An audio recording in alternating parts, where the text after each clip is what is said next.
Welcome guys, एक बार फिर से स्वागत है आपका हमारे चैनल में, जहां हम एक्सप्लेन करने वाले हैं रुसलान फिल्म को। तो वीडियो को शुरू करते हैं, और अगर वीडियो अच्छा लगे तो वीडियो को लाइक जरूर कीजिएगा, और इसी तरह के वीडियोस पाने के लिए आप हमारे चैनल को सब्सक्राइब भी कीजिएगा, ताकि आपको इसी तरह के लेटेस्ट और फ्रेश कंटेंट मिलते रहे। तो फिल्म की कहानी शुरू होती है मुंबई में 2004 से, जहां पर कि हमें रुसलान की फैमिली को दिखाया जाता है। दरअसल में रुसलान के पिता और उसके साथी जो है वो कल स्कूल में बॉम्ब ब्लास्ट करने की प्लानिंग कर रहे होते हैं, लेकिन ये बात पुलिस को मालूम चल जाती है। तो मेजर समीर अपनी पूरी टीम के साथ आते हैं और वो रुसलान के पिता के साथ साथ उनके सारे साथियों को भी मार गिराते हैं। रुसलान ने ये सब कुछ अपने बचपन में अपने सामने होता हुआ देखा था। तो अब इस दुनिया में रुसलान का कोई नहीं बचा था, इसलिए उसे ऑर्फनेज में डाल दिया जाता है, जहाँ पर कि बच्चे उसे टेररिस्ट के बेटे से चिढ़ा रहे होते हैं, और वहाँ के बच्चे जो है वो रुसलान को बुरी तरह से मार भी रहे होते हैं। थोड़ी देर के बाद हम देखते हैं यहाँ पर मेजर समीर को।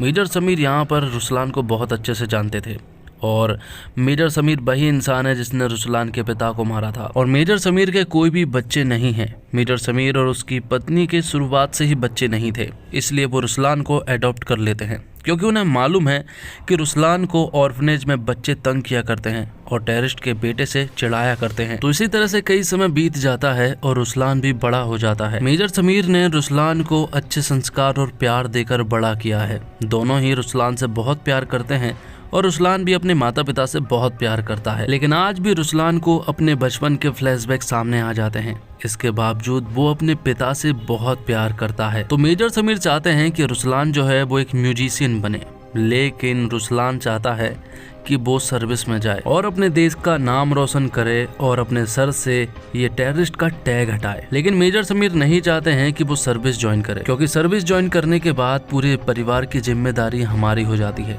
इसलिए वो उसे एक म्यूजिशियन बनाना चाहते हैं। जिसके बाद हम देखते हैं रुसलान के काले सच को, मतलब कि रुसलान जो है वो एक एजेंट के रूप में भी काम कर रहा है। वो पूरी तरह से एजेंट नहीं बना है, लेकिन उसे अपने पहले मिशन के लिए इस्तांबुल भेजा जाता है, जहां पर कि उससे कहा गया था कि पाकिस्तान के कुछ लोग जो है वो यहाँ पर आर्म डीलिंग करने वाले हैं। और रुसलान का सिर्फ एक ही काम था कि उनकी बातों को सुने और वो ये सारी बात मंत्रा मैडम को बताए। लेकिन यहाँ पर रुसलान जो है गड़बड़ी कर देता है, और बहुत सारी फाइट करने के बाद वो इस मिशन को पूरी तरह से खराब कर देता है। तो अब रुसलान जो छोटा मोटा एजेंट था, उससे भी उसे हाथ धोना पड़ता है। लेकिन यहाँ पर वो मंत्रा मैडम से कहता है कि वो कुछ भी करने को तैयार है। तो यहाँ पर मंत्रा जो है वो रुसलान को अपने एसेट के रूप में रख लेती है। रुसलान को एक रॉ का एजेंट बनना था, इसलिए वो कुछ भी करने को तैयार है। तो मंत्रा यहाँ पर रुसलान को एक और मिशन देती है, जिसमें उसे एक म्यूजिक टीचर बनना था और कॉलेज भेजा जाना था, क्योंकि मंत्रा के पास टिप है कि वहाँ के कुछ स्टूडेंट जो है वो कुछ बड़ा करने वाले हैं। इसलिए रुसलान को टीचर के रूप में कॉलेज में भेजा जाता है, जहाँ पर रुसलान जाते ही अपनी इन्वेस्टिगेशन शुरू कर देता है। वहाँ के सारे लोगों से मिलने के बाद उसे मालूम चलता है कि यहाँ के कुछ लोग हैं जो कि इस कॉलेज के नहीं बल्कि इस देश के भी नहीं हैं। और फिर रुसलान को धीरे धीरे मालूम चलता है कि म्यूजिक फेस्टिवल में कुछ बड़ा होने वाला है, इसलिए वो म्यूजिक फेस्टिवल की तैयारी करने लगता है। और जब रुसलान अपने कॉलेज में था, तभी यहाँ पर रुसलान की नजर पड़ती है वानी नाम की लड़की पर, और वानी पहली नजर में ही रुसलान को पसंद आ गई थी और वो उसे बहुत पसंद करने लगा था। जिसके बाद हम देखते हैं नाइट के एक म्यूजिक शो को, जहां पर कि रुसलान जो है वो एक सॉलिड परफॉर्मेंस देता है, जहां पर कि सभी लोग रुसलान को चेयर अप कर रहे होते हैं। और यहाँ पर वानी भी आई हुई थी, और वानी ने भी कहीं ना कहीं रुसलान को नोटिस कर लिया था, जिस वजह से कहीं ना कहीं वो भी रुसलान से इम्प्रेस हो रही थी। अब वो दोनों जब बात ही कर ही रहे होते हैं कि तभी अचानक से इसी म्यूजिक फेस्टिवल में एक छोटा सा धमाका होता है, और तभी रुसलान जो है वो पीछे वाले रास्ते से 4 लोगों को जाता हुआ देख पाता है। तब रुसलान जो है वो उन लोगों का पीछा करने लगता है। वो पीछे पीछे उनके पास पहुंचता है, लेकिन वो लोग रुसलान को पकड़ लेते हैं और रुसलान को मारने भी लगते हैं। लेकिन आखिर में रुसलान जो है वो उन्हें मजा चखाने में कामयाब हो जाता है, और आखिर में उन तीनों चारों को वो बहुत मारता है। लेकिन आखिर में जो उनका मेन बंदा था वो यहाँ पर रुसलान की धुनाई कर देता है, और उसके साथ ही तीनों को मार गिराकर यहाँ से भाग जाता है। तो सब कुछ पता करने के लिए रुसलान ने उन्हीं में से एक आदमी का फोन ले लिया था और उसका डाटा निकालने लगता है। और डेटा निकालने के बाद उसे मालूम चलता है कि ये सभी लोग मुंबई कॉरपोरेशन की गैस एजेंसी में काम करते हैं। तभी यहाँ पर रुसलान के पास एक कॉल आता है, और उसे मालूम चल चुका था कि उनके आदमी का मोबाइल जो है वो रुसलान के पास है, इसलिए वो रुसलान को चेतावनी देते हुए कहते हैं कि वो इन सब से दूर रहे वरना बहुत कुछ बुरा हो सकता है। और तभी वो लोग बिल्डिंग में घुस जाते हैं और उन्हें मारने की कोशिश करने लगते हैं। लेकिन यहाँ पर रुसलान फिर से एक सॉलिड फाइट करता है और उन सभी को मजा चखा देता है। और सही समय पर यहाँ पर वानी आ जाती है और वो भी यहाँ पर सॉलिड एक्शन दिखाने लगती है। तब यहाँ पर मालूम चलता है कि वानी कोई स्टूडेंट नहीं है बल्कि वो तो एक एजेंट है और वो भी मंत्रा के लिए ही काम करती है। तो यहाँ पर रुसलान ने फिर से एक और मिशन को फेल्ड कर दिया था, इसलिए मंत्रा जो है वो उसके ऊपर गुस्सा कर रही थी और वो इस मिशन से उसे अब निकालना भी चाहती थी। लेकिन यहाँ पर रुसलान कहता है कि उसने कासिम से बात की थी और वो उसे कॉल बैक करेगा। दरअसल में कासिम जो है वो एक बहुत बड़ा आतंकवादी है और उसके अंडर में बहुत सारे स्लीपर सेल्स भी हैं। और अब चाइना का जनरल वू जो है वो कासिम के साथ मिलकर इंडिया को तबाह करना चाहता है, लेकिन वो किस रास्ते से तबाह करने वाले हैं ये चीज रुसलान और उसकी सारी टीम को नहीं मालूम है। इसलिए वो लोग कासिम के फोन का इंतजार करने लगते हैं। कासिम उसके पास कॉल करता है और बताता है कि आज उनकी अमेरिका से एक आर्म डीलिंग होने वाली है और वो लोग आज उस आदमी को मार डालेंगे। यहाँ पर रुसलान और बानी जो है वो सीसीटीवी कैमरे के द्वारा उन पर नज़र तो रख रहे थे, लेकिन रुसलान को मालूम है कि वो लोग उसे मार देंगे, इसलिए वो अमेरिका के उस आदमी को बचाने में लग जाते हैं। लेकिन यहाँ पर रुसलान जो है वो उसे बचाने में नाकामयाब हो जाता है और इसी वजह से बहुत सारे लोगों की जानें भी चली जाती है। और सभी को ऐसा ही लगता है कि इन सब के पीछे जो है वो रुसलान और वानी का हाथ है, जबकि वो दोनों तो उन अमेरिकन को बचाने की कोशिश कर रहे थे। इसके बावजूद यहाँ पर रुसलान जो है वो घुटने पर था और सामने थे मेजर समीर, मतलब कि रुसलान के पिता। यहाँ पर रुसलान जो है वो यहाँ से भागने की कोशिश करता है, तभी यहाँ पर मेजर समीर जो है वो रुसलान के ऊपर गोली चला देते हैं। वो गोली जो है रुसलान के कंधे पर जाकर लगती है, लेकिन रुसलान यहाँ से भागने में कामयाब हो जाता है। तो इस तरह से रुसलान के ऊपर भी अब टेररिस्ट का टैग लग चुका था। ये सब चीजें सुनने के बाद मेजर समीर जो है वो खुद को शर्मिंदा महसूस कर रहे थे, क्योंकि जिस तरह से उन्होंने रुसलान को पाला था वो ऐसी कोई हरकत नहीं कर सकता है, लेकिन उन्हें सच्चाई नहीं मालूम थी। तो रुसलान तो भाग गया था, लेकिन वानी वहीं पर पकड़ी गई थी और यहाँ पर वानी को सस्पेंड कर दिया जाता है, जिस बात का वानी को भी बहुत दुख था। और रुसलान जो है वो वानी को अपने पास बुलाता है और अपनी इन्वेस्टिगेशन के द्वारा उसे सब कुछ बता देता है, क्योंकि रुसलान को वानी के ऊपर बहुत विश्वास है और उसे मालूम है कि वानी उसकी हेल्प जरूर करेगी। जिसके बाद वो दोनों मिलकर ही मंत्रा के पास जाते हैं और वो दोनों मंत्रा को सब कुछ सच बता देते हैं कि दरअसल में इन सब के पीछे जनरल वू का हाथ है और वो इंडिया को तबाह करना चाहता है। वो किसी भी वक्त कासिम को इंडिया में एक्टिवेट करेगा और पूरे इंडिया को वो लोग किसी तरह से तबाह करने की प्लानिंग कर रहे हैं। इसलिए वानी और रुसलान चाहते हैं कि वो इस मिशन को खुद ही कंप्लीट करें, लेकिन मंत्रा उनसे कहती है कि ऑफिशियल रूप से तो वो उनकी कोई भी मदद नहीं कर पाऊंगी, तो अगर वो पकड़े जाते हैं तो इन सब के पीछे वो खुद ही जिम्मेदार होंगे। और उन्हें चाइना के जनरल वू के बारे में भी मालूम चल गया था कि वो अजरबैजान में है। तब वो दोनों ही अजरबैजान के लिए निकल पड़ते हैं। वानी और रुसलान मिलकर इन्वेस्टिगेशन करना शुरू करते हैं और बहुत सारी प्लानिंग करने के बाद उन्हें मालूम चल जाता है कि दरअसल में जनरल वू कहाँ पर रहता है और कहाँ पर डीलिंग करता है, लेकिन वहां तक पहुंचना आसान नहीं है। लेकिन यहाँ पर किसी तरह से रुसलान जो है वो जनरल वू के सिस्टम को हैक कर लेता है और जनरल वू के गेस्ट के रूप में बदल जाते हैं। तो अब एंट्री लेने में उन्हें कोई भी प्रॉब्लम नहीं होती है, लेकिन शायद प्रॉब्लम अंदर होने वाली है, क्योंकि सभी लोग बहुत ज्यादा एक्टिव हैं और जनरल वू भी बहुत ज्यादा होशियार है। रुसलान यहाँ पर जनरल वू से मिलता है और वो उनसे डील करने की कोशिश करता है, लेकिन मिस्टर वू को पहले से ही मालूम था कि रुसलान कौन है, इसलिए वो रुसलान को पकड़ लेते हैं और एक खुफिया जगह पर ले जाते हैं और उसकी खूब खातिरदारी करते हैं। मतलब कि रुसलान को वो बहुत ज़्यादा पीटते हैं और यहाँ पर जनरल वू रुसलान को अपनी सारी प्लानिंग बताते हैं। वो बताते हैं कि हम कोई बहुत बड़े बॉम्ब की तैयारी नहीं कर रहे हैं, बल्कि हमारे पास तो एक बहुत ही जहरीली गैस है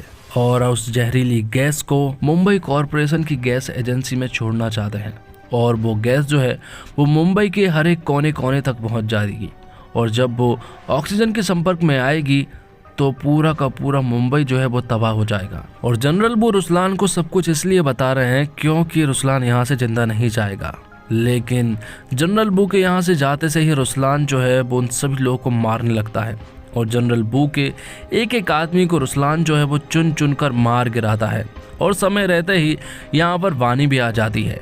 वानी को यहाँ पर रुसलान अपनी सारी प्लानिंग के बारे में बता देता है और जनरल बू की भी सारी प्लानिंग बता देता है कि मुंबई एक बहुत बड़े खतरे में है, हमें तुरंत ही मंत्रा मैडम से संपर्क करना होगा और इस सारी चेतावनी देनी होगी। तो यहाँ से डायरेक्ट रुसलान और वानी जो है वो मुंबई पहुँचते हैं, लेकिन उन्हें यहाँ पर मालूम चलता है कि दरअसल में मंत्रा मैडम को तो पहले ही किसी ने मार दिया है, क्योंकि उन्हें मालूम है कि मंत्रा मैडम उनके पीछे है। जिसके बाद हम देखते हैं कि रुसलान और वानी जो है वो उस मुंबई गैस कॉरपोरेशन के पास पहुंच जाते हैं, जहां पर कि वो लोग उसमें जहरीली गैस छोड़ने वाले थे।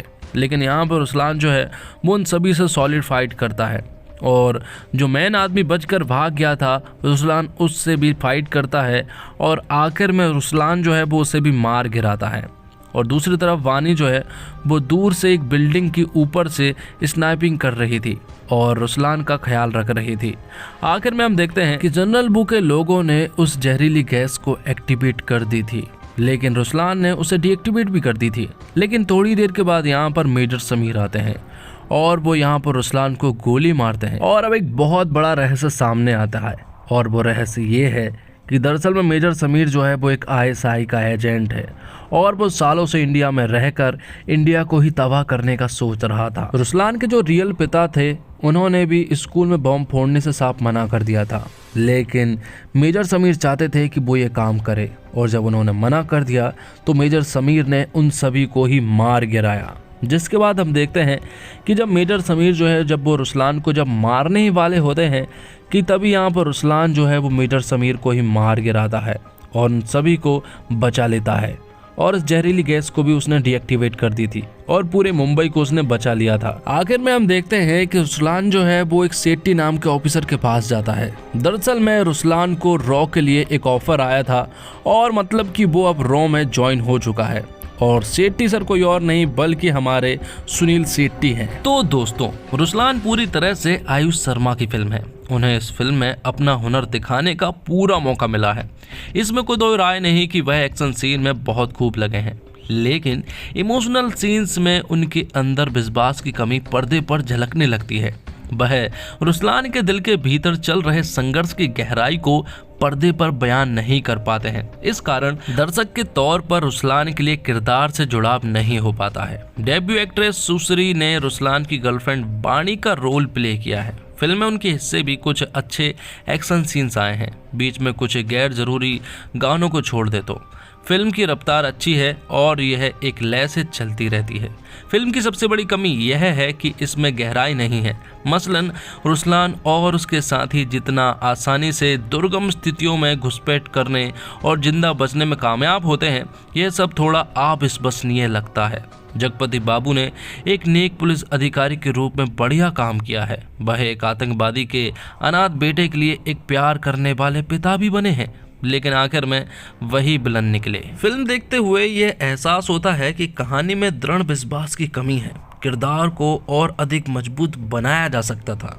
इसके अलावा फिल्म में भारी मात्रा में देशभक्ति भी डाला गया है। यह आपको भावनात्मक रूप से जोड़ता तो है, लेकिन कभी कभी काल्पनिक भी लगता है। फिल्म भले ही कितनी ही बकवास क्यों ना हो, लेकिन श्रीनिवास रेड्डी की सिनेमेटोग्राफी बहुत बेहतरीन है और आयुष शर्मा अपनी तीसरी फिल्म में भी वहीं खड़े नजर आते हैं जहां वह 6 साल पहले फिल्म लव यात्री में थे। वह कंफ्यूज है, वह समझ नहीं पा रहे हैं कि उन्हें हिंदी सिनेमा का बॉय नेक्स्ट डोर बनना है या फिर शाहरुख और सलमान जैसा इन दिनों का एक्शन हीरो।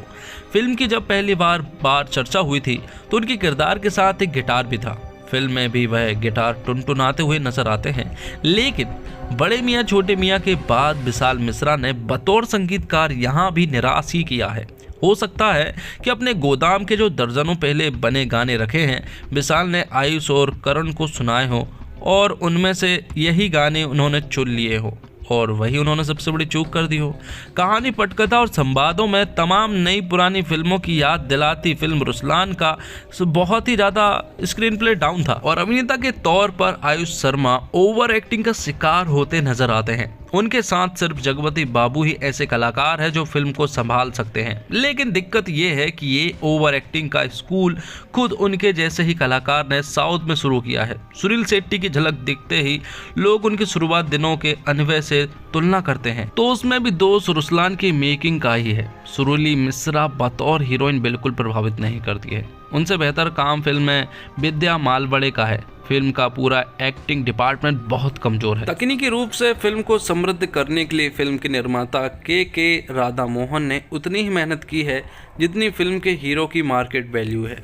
जी श्रीनिवास रेड्डी का कैमरा हॉलीवुड की फिल्म के सीन कॉपी करता रहता है। केतन सोडा ने फिल्म का बैकग्राउंड म्यूजिक इतना लाउड रखा है कि 2 घंटे की फिल्म भी शोर मचाती लगती है। भला हो संकल्प मयूरे सावंत का उन्होंने फिल्म की अवधि सीमित रखी है। और इसी के साथ ये एक्सप्लेनेशन यहीं पर खत्म होता है। उम्मीद करता हूँ दोस्तों आपको ये एक्सप्लेनेशन पसंद आया होगा। पसंद आया हो तो वीडियो को लाइक कीजिए, चैनल को सब्सक्राइब कीजिए और इसी तरह के कंटेंट पाने के लिए आप यहीं पर बने रहिए। मिलते हैं एक और कमाल की वीडियो के साथ, तब तक के लिए आप हमारे चैनल के साथ बने रहिए। धन्यवाद। जय हिंद, जय भारत, जय श्री राम।